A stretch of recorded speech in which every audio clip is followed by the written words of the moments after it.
So just like with IP triggers, we can also set HTTP triggers.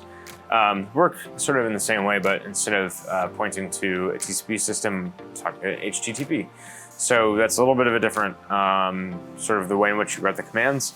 I'm not an expert in how those things are written, but I'm pretty good at reading manuals and looking at APIs. So I've been able to actually use HTTP triggers to manipulate the HyperDeck software control panel that we have back there in order to fire off HyperDeck that's in the rack to my left.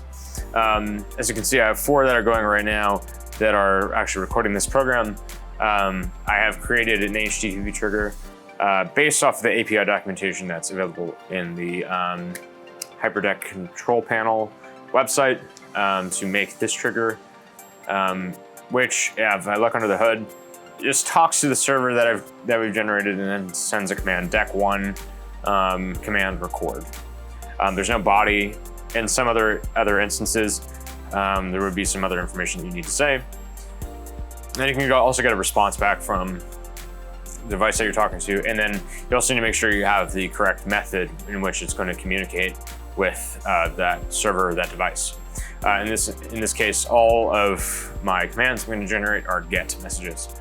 So I've already created this one method, this one trigger here, which is just to record on a HyperDeck. In this case, it's HyperDeck 1, but it can be HyperDeck 5, HyperDeck 10, whatever. I'm going to duplicate this. Control C, Control V.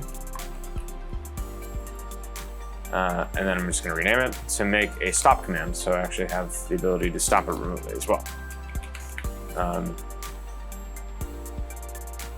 And then I'm going to go to edit. All I need to change in this case is the command at the end of this string, stop. Cool. And then just like the IP triggers, what I can do, and you can just watch right over there. See, watch this, records, there it goes. And then I can stop it. Ta-da, there you go. So just like with the other triggers for the totem system, the TechnoPoint system, I can create a queue stack or a macro now to fire off a series of decks to record and stop on command right from the surface without the need to get out of my seat and walk over and punch a button. Pretty handy. So that's just a little flavor of what you can do with KAIROS using triggers in HTTP format.